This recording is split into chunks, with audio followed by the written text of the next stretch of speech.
friends, so today I'm going to be doing my spoilery discussion / review on City of Glass by Cassandra Clare. This is the third book in the Mortal Instruments series, which for those of you who don't know, I am reading it for the very first time. If you haven't seen my discussion videos on City of Bones and City of Ashes, then you can click the links up in the eye in the corner to watch those videos first, so you already kind of know my thoughts on this series. So yeah, let's just get started with this discussion. Obviously, it will contain spoilers for City of Glass as well as the previous books in the Mortal Instruments, so if you haven't read them, then you should click off this video. As per usual, I haven't written down any notes or anything. I'm just winging this video like I did all the rest of them. So this book I actually gave 3.75 out of 5 stars, so it's definitely my favorite out of the ones I've read so far. The whole time I've been talking about these other books on my channel, pretty much everyone has told me that City of Glass was going to be really good, which I definitely agree with. It still didn't blow my mind, which is why I didn't give it a full 4-star rating,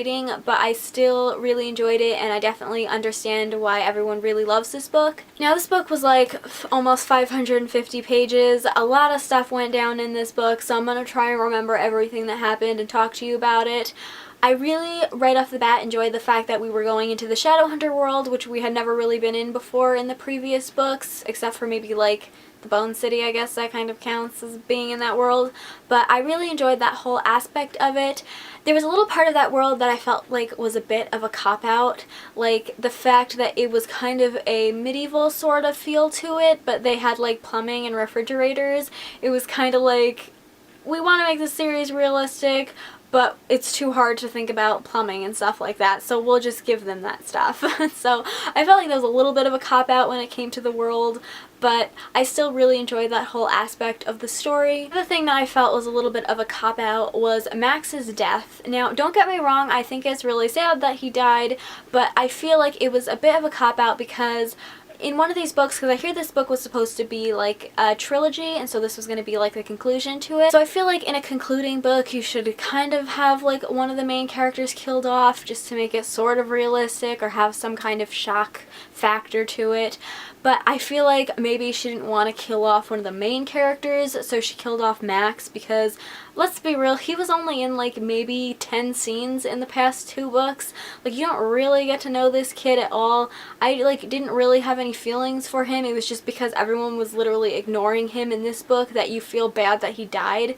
But like, you don't really get to know him at all in the past 2 books, and like, I just felt like it was a bit of a cop-out. I mean, like, obviously they had the villains die, like Sebastian and Valentine. Is that how you say his name? Because I feel like that is such a sissy name for a villain like Valentine. I'm just thinking about Valentines and hearts and pink and red whenever I read his name. I feel like maybe it's like pronounced to some other way, but that's the way that I've been pronouncing it my whole time reading these books. But yeah, besides them, like, no main hero characters died, which was just kind of disappointing. Now, Sebastian's character, I hated him right off the bat. I just didn't like his character for whatever reason, and as soon as they revealed that Jace and Clary were not brother and sister, I was immediately like, it's Sebastian, he is the brother, yes.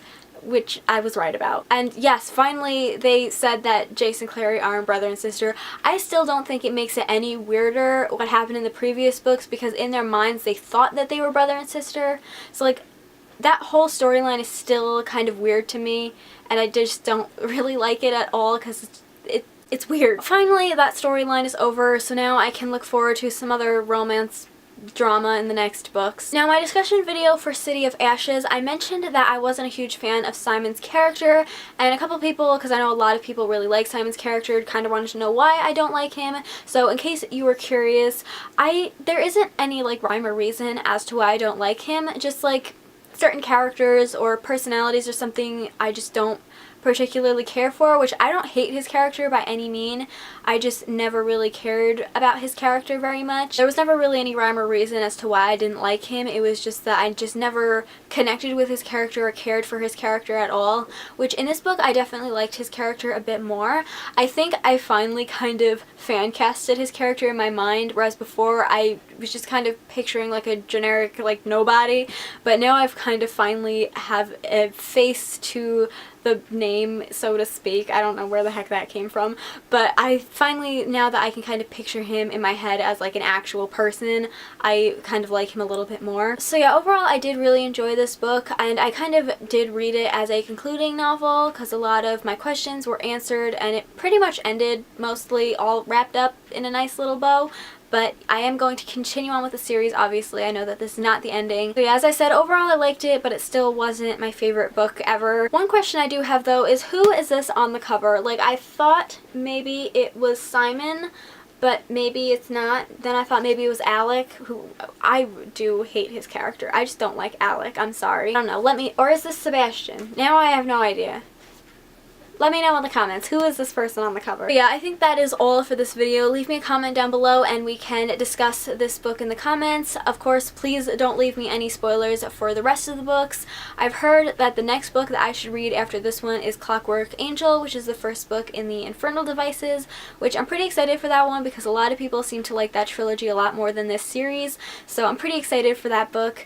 But yeah, that is all for this video. I hope you guys enjoyed it. If you did, please give it a thumbs up and subscribe if you haven't already, and I'll see you in my next one. Bye!